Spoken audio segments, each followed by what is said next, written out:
آج ہم سبق چغل خور کی پڑھائی کریں گے۔ اس کے مصنف ہیں شفیع عقیل اور یہ ایک لوک داستان یا کہانی ہے۔ چغل خور ہم کہتے ہیں ایسے شخص کو کہ جو لگائی بجھائی کرنے کی جس میں عادت ہو، یعنی ایک کی بات دوسرے تک اس طرح پہنچانا کہ دونوں میں اختلاف پیدا ہو جائے، لڑائی ہو جائے۔ تو چلیے سبق کی پڑھائی شروع کرتے ہیں۔ اس سبق میں چغل خور کے بیانات جھوٹ کی ذیل میں آتے ہیں، ذیل میں یعنی شمار میں، اور یہ چغل خوری کے بجائے فتنہ پروری زیادہ ہے۔ فتنہ پروری یعنی لڑائی کروانا، فساد پیدا کرنا۔ یہ ایک لوک کہانی ہے۔ یہ لوک کہانیاں یا لوک داستانیں کسی معاشرے، تہذیب اور زبان کا قیمتی سرمایہ ہوتی ہیں۔ ان کہانیوں کے مصنف کا کسی کو اتا پتہ نہیں ہوتا۔ یہ کہانیاں سینہ بہ سینہ یعنی زبانی ایک سے دوسرے تک پہنچتی ہیں، ایک نسل سے دوسری نسل میں منتقل ہوتی رہتی ہیں۔ ان کے ذریعے محبت، ایثار یعنی کہ قربانی، خلوص، مروت یعنی کہ لحاظ، انسانیت، اتحاد، دوستی اور بہادری جیسی صفات معاشرے میں پروان چڑھتی ہیں۔ پروان چڑھنا یعنی کہ بڑھنا، اور نسلوں کی کردار سازی یعنی شخصیت بننے، شخصیت کو اچھا کرنے، سنوارنے میں اہم کردار ادا کرتی ہیں۔ تو دیکھیے یہاں شروع ہی میں قوسین میں کر کے مصنف نے پہلے حصے میں ہمیں یہ بتایا ہے کہ ابھی جو ہم سبق پڑھیں گے اس میں چغل خور کی جتنی بھی باتیں ہیں وہ چغل خوری سے بھی زیادہ جھوٹ میں شمار ہوتی ہیں، انہیں ہم جھوٹ میں گنیں گے۔ اور اس کے علاوہ یہ چغل خوری سے بھی زیادہ ایسا ہے کہ جھگڑا کروانا، فساد پیدا کرنا۔ پھر آگے وہ مزید یہ بتاتے ہیں کہ کسی بھی معاشرے کی قیمتی چیزوں میں سے ایک قیمتی چیز جو ہے یہ لوک کہانی بھی ہوتی ہے، جو ایک سے دوسرے تک زبانی پہنچتی ہیں۔ جیسے آپ کی دادی آپ کو سنائے، آپ آگے کسی کو سنائیں، وہ آگے کسی کو سناتے جائیں، اور یہ زبانی ہی ایک دوسرے کو سنایا جائے۔ اس میں ایک سے دوسرے کو جب سنایا جائے تو اس دوسرے کی باتیں بھی بیچ میں کچھ نہ کچھ شامل ہو جائیں، تو اسے ہم جو ہے لوک کہانی کہتے ہیں۔ اور ان کہانیوں میں بہت سی اخلاقی باتیں بھی ہوتی ہیں جو یہاں پر ہم نے بہت ساری پڑھی، اور جس سے ہوتا کیا ہے کہ ہماری اچھی شخصیت بننے میں یہ بہت اہمیت رکھتی ہیں۔ یہ سب کوالٹیز وہ ہیں، اور یہ ہم کس سے سیکھتے ہیں؟ لوک کہانیوں سے۔ تو چلیے آگے پڑھتے ہیں۔ اب ہماری کہانی اگلے وقتوں کی بات ہے۔ اگلے وقتوں کی یعنی پرانے وقت کی، گزرے ہوئے وقت کی۔ کسی گاؤں میں ایک چغل خور رہتا تھا، دوسروں کی چغلی کھانا۔ چغلی کھانا یعنی کہ چغلی کرنا اور ایک کی بات دوسرے سے کرنا اس کی عادت تھی، اور لاکھ کوشش کے باوجود وہ اپنی عادت کو نہ چھوڑ سکا تھا۔ اس نے بارہا یعنی بہت بار اس بات کا ارادہ کیا کہ اب کسی سے کسی کی چغلی نہیں کھائے گا، ایک کی بات دوسرے سے نہیں کہے گا، لیکن ہر بار وہ اپنے اس ارادے میں ناکام ہو جاتا۔ دراصل وہ اپنی عادت سے مجبور تھا۔ عادت سے مجبور محاورتاً کہا جاتا ہے یعنی کوئی کام کیے بغیر نہ رہ پانا، اور اسی عادت کی وجہ سے اپنی ملازمت سے بھی ہاتھ دھونا پڑے تھے۔ ہاتھ دھونا بھی محاورتاً کہا جاتا ہے یعنی کسی چیز سے محروم ہو جانا، کوئی چیز ہمارے پاس سے چلی جائے، چنانچہ وہ بیکار تھا، یعنی کہ اس کے پاس کوئی کام نہیں تھا۔ اس نے دوسری ملازمت کی بہتیری کوشش کی۔ بہتیری یعنی بہت زیادہ۔ یہ پہلے بہت زیادہ استعمال ہوتا تھا، اب بہت کم لیکن استعمال ہوتا ہے، مگر وہ اس میں کامیاب نہ ہو سکا۔ کچھ دن تک تو وہ اپنی جمع پونجی یعنی کہ جو کچھ اس نے جمع کیا ہوا تھا، روپیہ، پیسہ، سامان پر گزر بسر کرتا رہا، لیکن جب تھوڑا تھوڑا کر کے اس کا سارا سرمایہ ختم ہو گیا، سرمایہ بھی جمع پونجی ہی کو کہا جاتا ہے یعنی روپیہ، پیسہ، سامان، تو وہ تو بہت پریشان ہوا۔ آگے پڑھتے ہیں۔ اس نے نوکری اور مزدوری کے لیے سر توڑ کوشش کر دی۔ سر توڑ کوشش کرنا بھی محاورتاً کہا جاتا ہے یعنی کسی چیز کے لیے انتہائی کوشش کرنا کہ کہیں فاقوں کی نوبت نہ آ جائے۔ فاقوں کی نوبت آ جانا بھی محاورہ ہے، اور اس کا مطلب ہوتا ہے اتنی غربت آ جانا کہ کھانے کے لیے بھی کچھ نہ ہو۔ مختلف لوگوں سے کہا، در در کی خاک چھانی۔ در در کی خاک چھاننا محاورتاً استعمال ہوا ہے۔ یہ بھی خاک چھاننا اصل محاورہ ہے جس کا مطلب ہوتا ہے کسی چیز کو تلاش کرنے کے لیے بہت زیادہ یعنی کوشش کرنا، بہت تلاش کرنا کسی چیز کو، اور در در یعنی جگہ جگہ اس نے تلاش کیا، وہ ہر جگہ گیا، ایک ایک کے پاس گیا، مگر مصیبت یہ تھی کہ چغل خور ہونے کی وجہ سے اسے کوئی بھی اپنے پاس ملازم رکھنے پر تیار نہ ہوتا تھا۔ گاؤں کے تمام لوگ اس سے اچھی طرح واقف تھے اور اس کی چغلی کھانے کی عادت کے بارے میں جانتے تھے، اس لیے اسے کوئی منہ بھی نہ لگاتا تھا۔ منہ نہ لگانا بھی محاورہ ہے جس کا مطلب ہے کمتر سمجھ کے بات نہ کرنا یا توجہ نہ دینا۔ اب اسے کمتر کیوں سمجھا جاتا تھا؟ بھائی وہ اس کی اتنی بری عادت تھی نا، اس وجہ سے۔ آخر جب وہ مسلسل ناکامیوں سے تنگ آ گیا اور نوبت واقعی فاقوں تک آ پہنچی تو اس نے دل میں سوچا اس گاؤں کو چھوڑ دینا چاہیے اور کہیں اور چل کر قسمت آزمائی کرنی چاہیے۔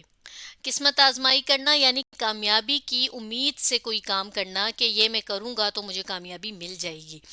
اب دیکھیے شروع کے حصے میں ہمیں بتایا گیا کہ کسی گاؤں میں ایک چغل خور ہے اور وہ اپنی اسی بری عادت کی وجہ سے اس کی نوکری، اس کی مزدوری چلی گئی۔ اب وہ اپنے گاؤں میں تو مزدوری تلاش کر کر کے تھک گیا مگر کسی نے اسے کام نہیں دیا، تو اس نے یہ سوچا کہ اب وہ کہیں اور جا کر یہ ٹرائی کرتا ہے کہ شاید وہ اسے وہاں نوکری مل جائے۔ تو چلیے دیکھتے ہیں پھر آگے کیا ہوا۔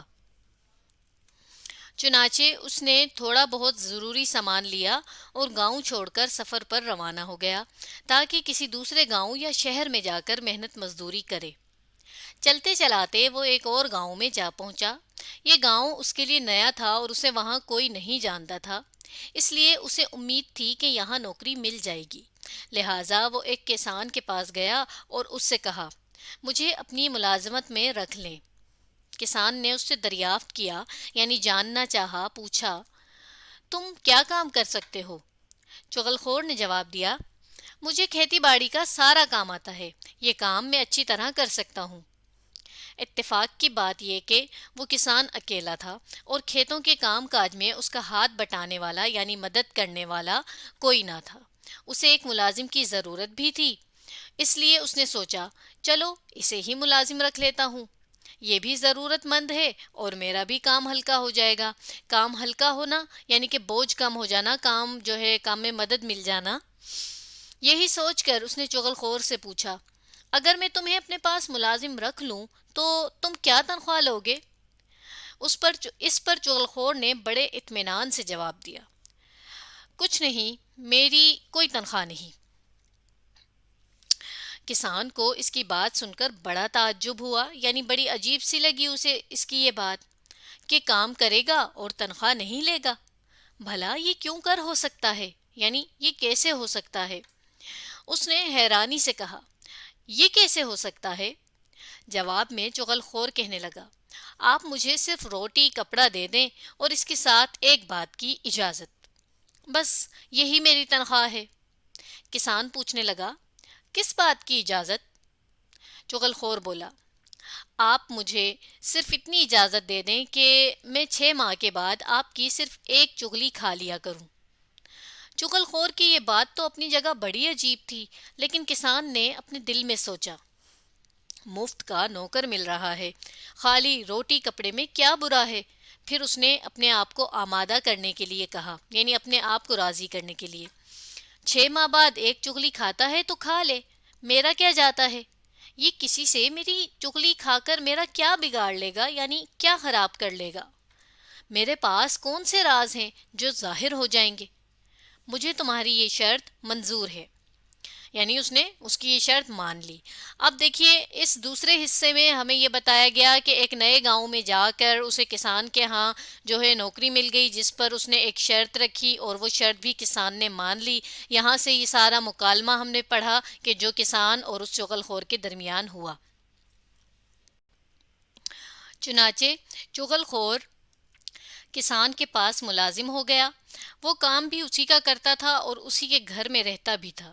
روزانہ صبح سویرے کسان کے ساتھ کھیتوں میں چلا جاتا، بیلوں کے لیے چارہ کاٹتا، یعنی کہ جو بیل کھاتے ہیں اسے کاٹتا، چارہ ہل چلاتا اور اس طرح کام میں کسان کا برابر کا ہاتھ بٹاتا تھا، یعنی یہ وہ سارے کام جو کھیت میں کسان کرتا تھا وہ ان سب کاموں میں اس کی مدد کرتا۔ دن گزرتے گئے اور کسان کو یہ بھی بھول گئی کہ 6 ماہ بعد، اچھا یہاں پر ٹائپنگ کی غلطی تھی، گئی نہیں بلکہ گیا، کہ 6 ماہ بعد چغل خور نے ایک چغلی کھانے کی اجازت مانگی تھی اور اس نے چغلی کھانے کی اجازت دے دی تھی۔ کسان اس عرصے میں یہ تمام باتیں بھول چکا تھا۔ ادھر چغل خور کو کسان کے ہاں ملازم ہوئے 6 ماہ بیت چکے تھے، یعنی گزر چکے تھے۔ اور اب اس کا دل چاہ رہا تھا کہ کسی سے کسان کی کوئی چغلی کھائے۔ وہ 6 ماہ سے اب تک اپنی اس عادت پر جبر کیے ہوئے تھا۔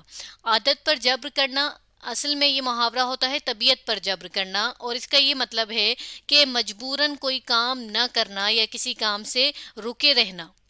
مگر اب معاہدے کی مدت ختم ہونے پر، معاہدہ کہا جاتا ہے کسی معاملے پر بات طے ہونا، یعنی دو لوگوں کے درمیان، دو گروہوں کے درمیان کوئی بات جو ہے وہ طے ہو جائے کہ ہاں ایسا ہی ہوگا۔ جیسا کہ ہم نے دیکھا تھا شروع میں کہ کسان اور چغل خور کے درمیان کیا بات طے ہوئی تھی کہ وہ ہر 6 مہینے بعد اس کی ایک نہ ایک بات کسی دوسرے کو بتائے گا۔